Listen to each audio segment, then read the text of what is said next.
ಅಂಬೇಡ್ಕರ್ ಅವರ ಪೂಜೆಯೊಂದಿಗೆ ಕಾರ್ಯಕ್ರಮವನ್ನು ಪ್ರಾರಂಭಿಸುತ್ತೇವೆ.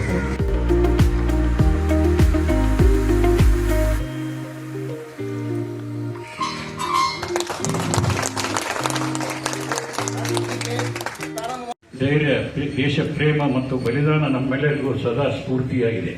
ಇಂದು ನಾವು ರಾಷ್ಟ್ರಧ್ವಜವನ್ನು ಹಾರಿಸಿ ಈ ಮಹಾನ್ ಸ್ವಾತಂತ್ರ್ಯ ಹೋರಾಟಗಾರರನ್ನೆಲ್ಲ ಕೃತಜ್ಞತೆಯಿಂದ ಸ್ಮರಿಸುತ್ತಾ ಅವರಿಗೆ ಗೌರವಪೂರ್ವಕ ನಮನಗಳನ್ನು ಸಲ್ಲಿಸುತ್ತೇವೆ.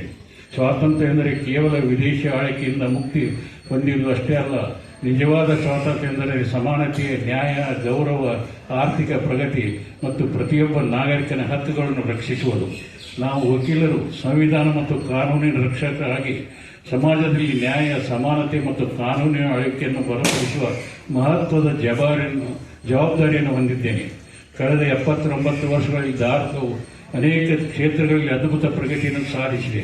ಬಾಹ್ಯಾಕಾಶ, ವಿಜ್ಞಾನ, ಮಾಹಿತಿ ತಂತ್ರಜ್ಞಾನ, ಮೂಲಸೌಕರ್ಯ, ವಿಜ್ಞಾನ, ಶಿಕ್ಷಣ ಮತ್ತು ಕ್ರೀಡಾ ಕ್ಷೇತ್ರಗಳಲ್ಲಿ ಭಾರತ ಸಾಧಿಸಿರುವ ಯಶಸ್ಸು ಜಗತ್ತನ್ನು ಸೆಳೆದಿದೆ. ಆರ್ಟಿಫಿಷಿಯಲ್ ಇಂಟೆಲಿಜೆನ್ಸಿ ಕೂಡ ಈಗ ನಮ್ಮ ಮನಸ್ಸನ್ನು ಸೆಳೆದಿದೆ.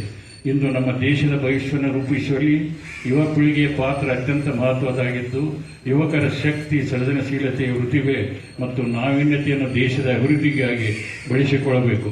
ಪರಿಸರ ರಕ್ಷಣೆ, ಸಾಮಾಜಿಕ ಸೇವೆ, ಕಾನೂನು ಪಾಲನೆ ಮತ್ತು ಜವಾಬ್ದಾರಿಯುತ ಪೌರತ್ವದ ಕಡೆಗೆ ನಮ್ಮ ಯುವಜನರನ್ನು ಪ್ರೋತ್ಸಾಹಿಸುವುದು ನಮ್ಮೆಲ್ಲರ ಆದ್ಯ ಕರ್ತವ್ಯವಾಗಿದೆ. ಇಂದು ಇಲ್ಲಿ ಉಪಸ್ಥಿತಿರುವ ವಕೀಲರು ನಾವೆಲ್ಲರೂ ಒಂದಾಗಿ ಒಂದು ಸಂಕಲ್ಪ ಮಾಡೋಣ.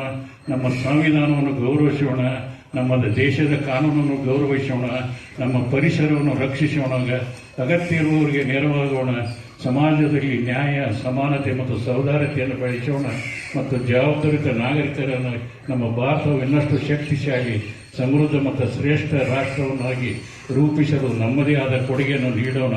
ಸ್ವಾತಂತ್ರ್ಯಕ್ಕಾಗಿ ಹೋರಾಡಿದ ಮಹಿಳೆಯರನ್ನು ಮತ್ತೊಮ್ಮೆ ಭಾರತವನ್ನು ನಿರ್ಮಿಸುವ ನಮ್ಮೆಲ್ಲರ ಜವಾಬ್ದಾರಿ. ದೇಶ ಮೊದಲು, ನಾವನಂತರ ಎಂಬ ಭಾವನೊಂದಿಗೆ ನಮ್ಮ ಭಾರತ ದೇಶವು ವಿಶೇಷದ ಶ್ರೇಷ್ಠ ರಾಷ್ಟ್ರಗಳಲ್ಲಿ ಅಗ್ರಸ್ಥಾನದಲ್ಲಿ ಕೇಳಿ ಎಂದು ಹಾರೈಸುತ್ತಾ ನನ್ನ ಮಾತುಗಳು ಮುಗಿಸ್ತೇನೆ. ಜೈ ಹಿಂದ್, ವಂದೇ ಮಾತರಂ. ಧನ್ಯವಾದಗಳು. ಎಲ್ರಿಗೂ ನಮಸ್ಕಾರ. ನಮ್ಮ ಅಧ್ಯಕ್ಷರಾದ ಕಾಮರೆಡ್ಡಿ ಸಾಹೇಬರು ಈ ಕರ್ನಾಟಕ ರಾಜ್ಯ ವಕೀಲ ಪರಿಷತ್ ಚೇರ್ಮನ್ ಆಗಿ ಒಂದೆರಡು ಮಾತನ್ನು ಮಾತಾಡಲಿದ್ದಾರೆ. ಮಾಸ್ ಟಿವಿ ಅವರಿಗೆ 80ನೇ ವರ್ಷದ ಸ್ವಾತಂತ್ರ್ಯೋತ್ಸವ ಶುಭಾಶಯಗಳು. ನಮ್ಮ ದೇಶಕ್ಕೆ ಸ್ವಾತಂತ್ರ್ಯ ತಂದು ಕೊಡುವಲ್ಲಿ ವಕೀಲರ ಪಾತ್ರ ಬಹಳ ಇದೆ. ಸಂವಿಧಾನ ಬರೆಯುವುದರಲ್ಲಿದೆ. ವಕೀಲರ ಒಂದು ಚಾಣಾಕ್ಷತನದಿಂದ, ಅವರ ಒಂದು ಶ್ರಮದಿಂದ ಇವತ್ತು ನಮ್ಮ ದೇಶಕ್ಕೆ ಸ್ವಾತಂತ್ರ್ಯ ಸಿಕ್ಕಿದೆ. ಅದಕ್ಕೆ ನಾವು ವಕೀಲರಿಗೆ ಹಾಗೂ ನಮ್ಮ ಸ್ವಾತಂತ್ರ್ಯ ಹೋರಾಟದ ಮಹನೀಯರಾದ ಮಹಾತ್ಮ ಗಾಂಧೀಜಿಯವರಿಗೆ, ಡಾಕ್ಟರ್ ಬಾಬಾ ಅಂಬೇಡ್ಕರ್ ಅವರಿಗೆ, ಭಗತ್ ಸಿಂಗ್ ಅವರಿಗೆ, ಇನ್ನೂ ಅನೇಕ ಮಹನೀಯರಿಗೆ ನಾನು ಅವ್ರನ್ನ ಸ್ಮರಣೆ ಮಾಡುತ್ತಾ ಈ 80ನೇ ಸ್ವಾತಂತ್ರ್ಯೋತ್ಸವವನ್ನು ಒಂದು ಇಲ್ಲಿ ನನಗೆ ತಾವು ಏನೋ ಕೇಳಲಿಕ್ಕೆ ಬಂದಿದ್ದೀರಿ. ನಾನು ಕರ್ನಾಟಕ ರಾಜ್ಯ ವಕೀಲರ ಪರಿಷತ್ತಿನ ಸದಸ್ಯನಾಗಿ, ಅಧ್ಯಕ್ಷನಾಗಿ ಈಗ ನಾನು ಮುಂದುವರೆದಿದ್ದೇನೆ. ಈಗ ನೀವು ಮೊನ್ನೆ ನಮಗೆ ಒಂದು ಒಳ್ಳೆಯ ಸನ್ಮಾನ ಮಾಡಿದಿರಿ. ನಮ್ಮ ವಕೀಲರ ಪರಿಷತ್ ಬಗ್ಗೆ, ನಮ್ಮ ವಕೀಲರ ಬಗ್ಗೆ ಕಾಳಜಿ ಇದೆ. ನಿಮ್ಮ ಮಾಸ್ ಟಿ ವಿ ವಕೀಲರ ಚಾನಲ್ ಆಗಿ ಬೆಳೀಲಿ, ಇನ್ನೂ ಹೆಚ್ಚೆಚ್ಚು ಇದು ಅಭಿವೃದ್ಧಿ ಆಗಲಿ ಅಂತೇಳಿ ಆಶಿಸುತ್ತಾ, ನಮ್ಮ ವಕೀಲರ ಸಮಸ್ಯೆಗಳು ಅನೇಕ ಇದ್ದಾವೆ. ಈಗ ಎಲ್ಲ ವಕೀಲರು ಪ್ರಾಕ್ಟೀಸು ಚೆನ್ನಾಗಿರೋದಿಲ್ಲ. ನಮ್ಮ ವಕೀಲರ ವೆಲ್ಫೇರ್ ಫಂಡ್ ಆಗಿರ್ಬೋದು, ಹೆಲ್ತ್ ಇನ್ಶೂರೆನ್ಸ್ ಆಗಿರ್ಬೋದು, ಮತ್ತೊಂದಾಗಿರ್ಬೋದು, ಇವೆಲ್ಲಗಳನ್ನು ನಾವು ಮೆಡಿಕ್ಲೇಮ್ ಆಗಿರ್ಬೋದು, ಇವುಗಳನ್ನು ನಾವು ಹಂತ ಹಂತವಾಗಿ ಸುಧಾರಣೆ ಮಾಡಬೇಕಾಗಿದೆ. ನಮ್ಮ ವಕೀಲರ ಪರಿಷತ್ತಿನಿಂದ ಮಾನ್ಯ ಮುಖ್ಯಮಂತ್ರಿಗಳಿಗೆ ಒಂದು ಅಪಾಯಿಂಟ್ಮೆಂಟ್ ತೊಗೊಂಡು ಸನ್ಮಾನ ಮಾಡಿ ನಮ್ಮ ವಕೀಲರ ಒಂದು ಏನು ಸಮಸ್ಯೆಗಳದಾವು ಅವಕ್ಕೆ ಆಲಿಸಲು ಒತ್ತಾಯ ಮಾಡ್ತೇವೆ. ಮತ್ತು ಈಗಿದ್ದಂಥ ಒಂದು ವೆಲ್ಫೇರ್ ಫಂಡ್ ಏನಿದೆ ಅದು ಮೊದಲೇ 4 ಲಕ್ಷ, 6 ಲಕ್ಷ, 8 ಲಕ್ಷ ಇತ್ತು. ಈಗ ಅದನ್ನು ನನ್ನ ಪೀರಿಯಡ್ನಲ್ಲಿನೇ 6 ಲಕ್ಷ, 8 ಲಕ್ಷ, 10 ಲಕ್ಷ ರೂಪಾಯಿ ಮಾಡಿ ಲಾ ಕಮಿಷನರ್ ರೆಕಮೆಂಡ್ ಮಾಡಿ ಅದು ಫೈನಾನ್ಸ್ ಡಿಪಾರ್ಟ್ಮೆಂಟಲ್ಲಿದೆ. ಈಗ ಡಿ ಕೆ ಶಿವಕುಮಾರಿಗೆ ಒತ್ತಡ ತಂದು ಅದನ್ನು ಇಮಿಡಿಯೇಟಾಗಿ ರಿಲೀಸ್ ಮಾಡ್ತೇವೆ. ಇದಲ್ಲದೆ ಇನ್ನೂ ನಾವು ಅದನ್ನು ಹೆಚ್ಚು ಮಾಡಲಿಕ್ಕೆ 10ರಿಂದ 20 ಲಕ್ಷ ರೂಪಾಯಿ ಮಾಡಲಿಕ್ಕೆ ಗೌರ್ಮೆಂಟಿಂದ ಅಡಿಷ್ನಲ್ ಗ್ರ್ಯಾಂಟ್ ತೊಗೊಳ್ಳೋಕ್ಕೆ ಪ್ರಯತ್ನ ಮಾಡಿ. ಈಗಿನ ಕಾಲದಲ್ಲಿ ಎಲ್ಲ ತುಟ್ಟಿದೆ. ಅದಕ್ಕೆ ವಕೀಲರಿಗೆ ಹೆಚ್ಚಿನ ಒಂದು ನಮ್ಮ ವೆಲ್ಫೇರ್ ಫಂಡನ್ನು ಕೊಡಿಸ್ಲಿಕ್ಕೆ 25 ಲಕ್ಷ ಮಟ್ಟ ಮಾಡಲಿಕ್ಕೆ ಪ್ರಯತ್ನ ಮಾಡ್ತೇವೆ. ಇವನ್ನೇ ನಾನು ಹೆಚ್ಚಿಗೆ ಸ್ವಾತಂತ್ರ್ಯ ದಿವಸದಲ್ಲಿ ಅದಕ್ಕೆ ಒತ್ತು ಕೊಟ್ಟು ನನ್ನ ಕೈಲಾದಷ್ಟು ವಕೀಲರ ಒಂದು ಅಭಿವೃದ್ಧಿಗೆ ಮತ್ತು ವಕೀಲರ ಮೊದಲು ಇದಕ್ಕೆ ಒಂದು ಕಟ್ಟಡ ಹೊಂದಿಲ್ಲ. ಅದಕ್ಕೆ ನಾವು ಘಂಟಾಘೋಷವಾಗಿ ಹೇಳ್ತಾನೆ ನಾವು ಚೀಫ್ ಮಿನಿಸ್ಟರ್ನ ಭೇಟಿಯಾಗಿ ನಮ್ಮ ಬಾರ್ ಪರಿಷತ್ತಿಗೆ, ವಕೀಲರ ಪರಿಷತ್ತಿಗೆ ಒಂದು ಇಂಡಿಪೆಂಡೆಂಟ್ ಬಂಗ್ಲೋ ಜಾಗ ತೊಗೊಂಡು ಅಲ್ಲೇ ಒಂದು ವಿಶಾಲವಾದ ಬಿಲ್ಡಿಂಗನ್ನು ಕಟ್ಟಿಸ್ಲಿಕ್ಕೆ ಇದೇ ಒಂದು ಸಂದೇಶವನ್ನು ಈ ಸಂದರ್ಭದಲ್ಲಿ ನಾನು ಕೊಡ್ತೇನೆ. ಸರ್ ನಮಗೆ ಈಗ 80ನೇ ವಾರ್ಷಿಕೋತ್ಸವ ಹಾ. ಇದು ಕರ್ನಾಟಕ ಸ್ಟೇಟ್ ಬಾರ್ ಕೌನ್ಸಿಲ್ಗೆ ಒಂದು ಭಾಳ ಅದ್ಭುತವಾದ ಕಾರ್ಯಕ್ರಮ. ಯಾಕೆಂದರೆ ಈಗ ತಾನೇ ಹೊಸದಾಗಿ ಎಲ್ಲ 23 ಜನ ಎಲೆಕ್ಟ್ ಆಗಿದ್ದಾರೆ ಮೆಂಬರ್ಸು. ಇದು ಒಂದು 5 ವರ್ಷದ ಒಂದು ಭಾಳ ಉದ್ದೇಶ. ಇದ್ರ ಬಗ್ಗೆ ಸ್ವಲ್ಪ ಹೇಳಿ ಸರ್. ಈ ನಮ್ಮ ಕರ್ನಾಟಕ ರಾಜ್ಯ ವಕೀಲರ ಪರಿಷತ್ತು ಈಗ ತಾನೇ ಮೊನ್ನೆ ಚುನಾವಣೆ ಮುಗಿಸಿ 23 ಜನ ಆಯ್ಕೆಯಾಗಿದ್ದಾರೆ. ಇನ್ನೂ 2 ಜನ ನಾಮಿನೇಷನ್ ಮಾಡ್ತಾ ಇದ್ದಾರೆ.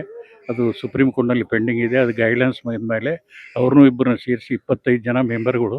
ಈಗ ಸದ್ಯ ನಾವು ಒಂದು ಹೊಸ ವೈಸ್ ಚೇರ್ಮನ್ ಆರಿಸೋದು ಮತ್ತು ಈ ಬಾಡಿ ಕಾನ್ಸ್ಟಿಟ್ಯೂಟ್ ಮಾಡೋದ್ರಿಂದ ಅದು ಬಂದ ತಕ್ಷಣ ಈ ಸರಿ ಹೊಸ ಒಂದು 80ನೇ ವರ್ಷದ ಒಂದು ಸಂದರ್ಭದಲ್ಲಿ ಅದನ್ನು ಮಾಡಲಿಕ್ಕೆ ನನಗೆ ಹರ್ಷ ಅನಿಸ್ತದೆ ಅಂತ ಈ ಸಂದರ್ಭದಲ್ಲಿ ಹೇಳ್ತೇನೆ. ಸರ್ ಈ 30 ಎಲೆಕ್ಟೆಡ್ ಮೆಂಬರ್ಸು ಮತ್ತು ನಿಮ್ಮ ಎಲ್ಲ ಉದ್ದೇಶಗಳೇನು ಸರ್? ಸ್ವಲ್ಪ ಹೊಸ ವಕೀಲರಿಗೆ ಸ್ವಲ್ಪ ಒಂದು ಸಂದೇಶ ಕೊಡಿ ಸರ್, ಏನಿದೆ ಸ್ವಾತಂತ್ರ್ಯದ ಅಂಗವಾಗಿ.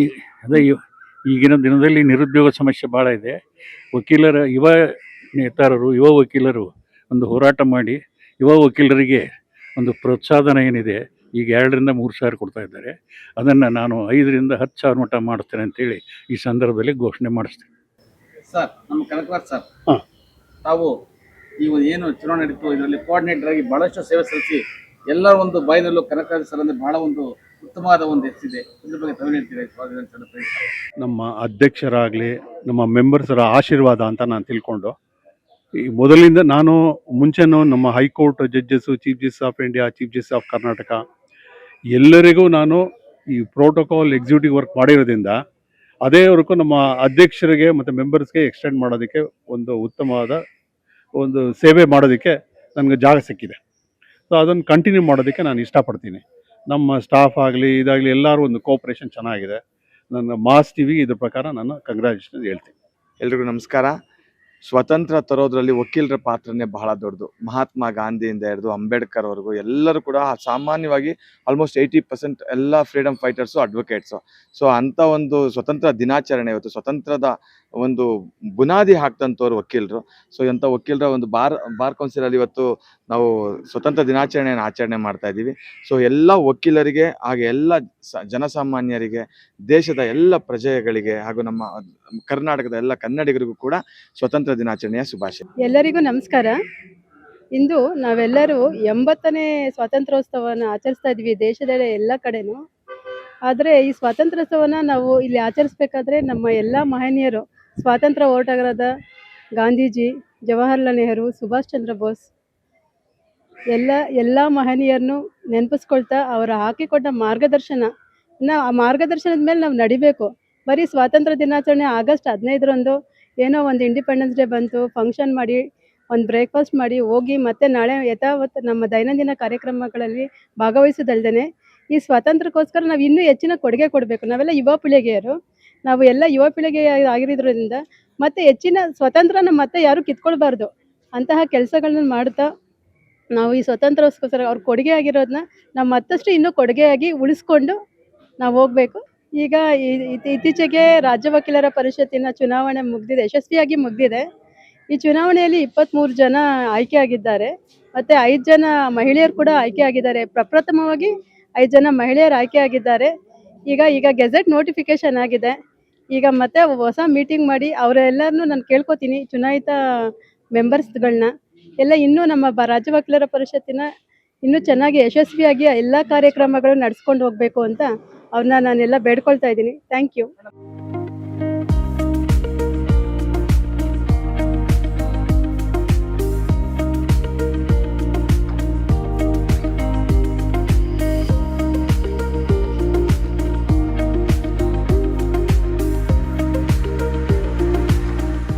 ತ್ಯಾಗ ಮತ್ತು ಬಲಿದಾನಕ್ಕೆ ಹೆಸರುವಾಸಿಯಾಗಿರ್ತಕ್ಕಂಥದ್ದು ಭಾರತದ ಸ್ವಾತಂತ್ರ್ಯ. ಈ ಸ್ವಾತಂತ್ರ್ಯವನ್ನು ತಂದುಕೊಡ್ಲಿಕ್ಕೆ ಅನೇಕ ಮಹನೀಯರು, ದೇಶದ ರಾಷ್ಟ್ರಭಕ್ತರು ತಮ್ಮ ತ್ಯಾಗವನ್ನು ಮಾಡಿದ್ದಾರೆ, ಬಲಿದಾನವನ್ನು ಮಾಡಿದ್ದಾರೆ. ಇವತ್ತು ನಾವು ಆ ಸ್ವಾತಂತ್ರ್ಯದ ಒಂದು ವಾಸನೆ ಮತ್ತು ಅದರ ಬಲಿದಾನದ ಒಂದು ಏನು ನೆರಳಲ್ಲಿ ನಾವು ಬದುಕ್ತಾ ಇದ್ದೇವೆ. ಈ ಸಂದರ್ಭದಲ್ಲಿ ಎಲ್ಲ ರಾಷ್ಟ್ರ ಪ್ರೇಮಿಗಳಿಗೆ, ಈ ದೇಶದ ಜನತೆಗೆ, ಪರ್ಟಿಕ್ಯುಲರ್ ಆಗಿ ವಕೀಲರುಗಳಿಗೆ ನಾನು ಸ್ವಾತಂತ್ರ್ಯೋತ್ಸವದ ಶುಭಾಶಯಗಳನ್ನು ಕೋರ್ತೇನೆ. ಯಾತಕ್ಕೋಸ್ಕರ ಅಂದರೆ ಪರ್ಟಿಕ್ಯುಲರ್ ಆಗಿ ವಕೀಲರು ಅಂತ ಹೇಳಿದ್ದು ಸ್ವಾತಂತ್ರ್ಯ ತಂದುಕೊಡ್ಲಿಕ್ಕೆ ಅನೇಕರು ಹೋರಾಟ ಮಾಡಿದ್ದಾರೆ ಅಂತ ನಾನು ತಿಳಿಸಿದ್ದೇನೆ. ಆದರೆ ಇದರಲ್ಲಿ ವಕೀಲರ ಪಾತ್ರ ಹೆಚ್ಚಿಗೆ ಇದೆ. ಸ್ವಾತಂತ್ರ್ಯದ ಪೂರ್ವದಲ್ಲಿ ಮತ್ತು ಸ್ವಾತಂತ್ರ್ಯದ ನಂತರ ಈ ದೇಶವನ್ನು ಎಲ್ಲ ರಂಗಗಳಲ್ಲಿ ಬೆಳೆಸಿದಂತಹ ಕೀರ್ತಿ ವಕೀಲರದ್ದು, ಹೆಚ್ಚಿನ ಪ್ರಮಾಣದಲ್ಲಿ ಅವ್ರದ್ದೇ. ಆದ ಕಾರಣ ನಾನು ವಕೀಲನಾಗಿ ವಕೀಲರ ಪ್ರತಿನಿಧಿಯಾಗಿ ಇರಲಿಕ್ಕೆ ನಾನು ಹೆಮ್ಮೆ ಅನ್ನಿಸ್ತಿದ್ದೆ. ಈ ನಿಮ್ಮ ಮಾಸ್ ಟಿವಿಯ ಮುಖಾಂತರ ನಾನು ಎಲ್ರಿಗೂ ಇನ್ನೊಮ್ಮೆ 80ನೇ ಸ್ವಾತಂತ್ರ್ಯೋತ್ಸವದ ಶುಭಾಶಯಗಳನ್ನು ಕೋರಲಿಕ್ಕೆ ಬಯಸ್ತೇನೆ.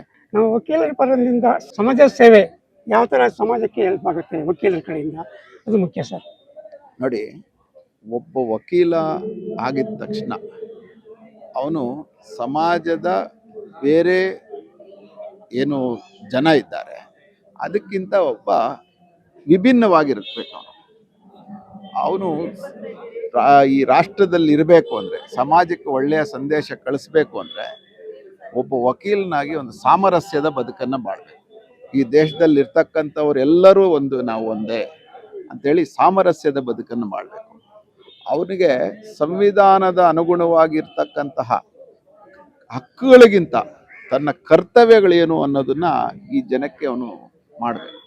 ತಾನನ್ನು ತಾನು ತೊಡಗಿಸ್ಕೊಳ್ಬೇಕು. ಈಗ ಎನ್ವೈರನ್ಮೆಂಟಲ್ ಇಶ್ಯೂ ಇರ್ಬೋದು, ಅಥವಾ ಸ್ವದೇಶಿ ವಿಚಾರಗಳಿರ್ತಕ್ಕಂಥದ್ದು ಇರ್ಬೋದು, ಅಥವಾ ಸಿವಿಕ್ ಒಬಿಡಿಯನ್ಸ್. ಈಗ ನಾನು ವಕೀಲನಾಗಿ ನಾನೇನು ಬೇಕಾದ್ರೂ ಟ್ರಾಫಿಕ್ ರೂಲ್ಸನ್ನು ನಾನು ಡಿಸೊಬೇ ಮಾಡ್ತೀನಿ ಅನ್ನೋಂಗಿಲ್ಲ. ಫಸ್ಟ್ ಅವನು ಅದನ್ನು ಮಾಡಬೇಕು. ಆ ರೀತಿಯಾದಂಥ ಗುರುತರವಾದಂಥ ಜವಾಬ್ದಾರಿಗಳು ಒಬ್ಬ ವಕೀಲನ ಮೇಲೆ ಇದೆ. ವಕೀಲ ಈ ನಿಟ್ಟಿನಲ್ಲಿ ಕೆಲಸ ಮಾಡ್ತಾರೆ. ಈ ಬಾರ್ ಕೌನ್ಸಿಲು ಸಹ, ನಾವು ಬಾರ್ ಕೌನ್ಸಿಲ್ ಮೆಂಬರ್ಗಳಾಗಿ ಆ ರೀತಿಯಲ್ಲಿ ವಕೀಲರು ಕೆಲಸ ಮಾಡಬೇಕು ಅನ್ನೋದನ್ನು ಆಯಾ ಸಮಯದಲ್ಲಿ ಅವರಿಗೆಲ್ಲ ತಿಳಿಸ್ತಾ ಇರ್ತೇವೆ. ನಾವುಗಳು ಪಾಲನೆ ಮಾಡ್ತೇವೆ. ದೇವನಹಳ್ಳಿ ಕೋಲಾರ ಅಂತ ಹರೀಶ್ ಸರ್ ಕೋಲಾರ ಅಂತ ಹೇಳಿ ಬಹಳ ಪ್ರಸಿದ್ಧಿಯಾಗಿದ್ದೀರಿ ಆ ಕಡೆ. ಇದ್ರ ಬಗ್ಗೆ ತಾವೇನು ಹೇಳ್ತೀರಿ ವಕೀಲ ವಿಚಾರದಲ್ಲಿ? ಈಗ ನಿನ್ನೆ ಯಾರೋ ಹೇಳ್ತಾ ಇದ್ರು ಸ್ಪೈಡರ್ ಮ್ಯಾನ್ ಪಿಕ್ಚರ್ಗೆ ಹೋಗ್ತಾ ಇದ್ದೀನಿ ಅಂದಿದ್ದಕ್ಕೆ ಬಾರ್ ಕೌನ್ಸಿಲ್ ಅಲ್ಲಿ ನೀವು ಒಂಥರ ಸ್ಪೈಡರ್ ಮ್ಯಾನ್ ಅಂತ ನನಗೆ ಹೇಳ್ತಾ ಇದ್ರು ನಮ್ಮ ಯಾಕಂದ್ರೆ ಬೀದರ್ಗೆ ಹೋದ್ರೂ ಹರೀಶ ಹೆಜ್ಜೆ ಇಟ್ಟಿದ್ದೇನೆ, ಕೋಲಾರಕ್ಕೆ ಹೋದ್ರೂ ಇದ್ದೇನೆ, ಚಿಕ್ಕಬಳ್ಳಾಪುರಕ್ಕೆ ಹೋದ್ರೂ ಇದ್ದೇನೆ, ಚಾಮರಾಜನಗರಕ್ಕೆ ಹೋದ್ರೂ ಇದ್ದೇನೆ, ಬೆಳಗಾಂಗೆ ಹೋದ್ರೂ ಇದ್ದೇನೆ, ರಾಜ್ಯದ ಉದ್ದಗಲಕ್ಕೂ ಸಂಚಾರ ಮಾಡ್ತೇನೆ. ಆದ್ರೆ ಕೋಲಾರ ಮತ್ತು ಚಿಕ್ಕಬಳ್ಳಾಪುರ ಒಂಥರ ನನ್ನ ತವ್ರ ಮನೆ ಇದ್ದಂಗೆ. ನಾನು ಈ ಭಾಗದಲ್ಲಿ ಹುಟ್ಟಿದ್ದೇನೆ. ಈ ಭಾಗದಲ್ಲಿ ಹುಟ್ಟಿ ಅಲ್ಲಿಗೆ ಅನೇಕ ಬಾರಿ ಹೋಗ್ತಾ ಇರ್ತೇನೆ. ಎಲ್ಲ ವಕೀಲರ ಒಂದು ಮನ್ನಣೆಯನ್ನು ಗಳಿಸ್ಕೊಳ್ಳಿಕ್ಕೆ ನನಗೊಂದು ಬಾರ್ ಕೌನ್ಸಿಲ್ ಸದಾ ಅವಕಾಶ ಕೊಡ್ತು. ಅವರ ಜೊತೆ ಬೆರೆತು ಕೆಲಸ ಮಾಡಲಿಕ್ಕೆ ಒಂದು ಅವಕಾಶ ಮಾಡಿಕೊಡ್ತು. ಆದ ಕಾರಣ ನನಗೆ ಕೋಲಾರ ಮತ್ತು ಚಿಕ್ಕಬಳ್ಳಾಪುರ ಅಂದರೆ ಎಲ್ಲದಕ್ಕಿಂತನೂ ಸ್ವಲ್ಪ ಹೆಚ್ಚಿನ ಪ್ರೀತಿ. ತಮ್ಮ ಮಾಸ್ ಟಿವಿ ನಮ್ಮ ಕರೆದ ಸನ್ಮಾನಿಸಿದ್ದೀವಿ. ಈ ಮಾಸ್ ಟಿವಿ ಮುಂದಿನ ವರ್ಷಕ್ಕೆ 2ನೇ ವರ್ಷ ಮುಗಿಯೋ ಹೊತ್ತಿಗೆ ಹೆಮ್ಮರಗೆ ಬೆಳೆದು ಎಲ್ಲ ಕಡೆ ತಮ್ಮ ಸುದ್ದಿ ಸಬಲತೆಯಿಂದ ಸಾಗಿ ಮುಂದಿರಲಿ ಅಂತ ಹೇಳ್ಬೇಕು. ಸೊ ಈ ಸ್ವಾತಂತ್ರ್ಯ ದಿನಾಚರಣೆ ಬಗ್ಗೆ ಸ್ವಲ್ಪ ವಕೀಲರಾಗಿ ನಮ್ಮದೇ ಆದಂಥ ಒಂದು ಇದಕ್ಕೆ ಕರ್ತವ್ಯ ನಿಭಾಯಿಸಿದ್ದೀವಿ ಸ್ವಾತಂತ್ರ್ಯ ಸಂಗ್ರಾಮದಲ್ಲಿ. ಅದೇ ರೀತಿ ಏನು ಮಾಡಿದ್ದೀವಿ ಮುಂಚೂಣಿಯಲ್ಲಿ, ಅದೇ ರೀತಿ ಮುಂದೆ ಅದನ್ನು ವಕೀಲರು ಮುಖ್ಯವಾಹಿನಿಯಲ್ಲಿ ನಿಂತು ರಾಷ್ಟ್ರ ರಕ್ಷಣೆ, ರಾಷ್ಟ್ರದ ಸಲುವಾಗಿ ಕೆಲಸ ಮಾಡೋಣ ಅಂತ ಹೇಳಬೇಕು. Thank you sir.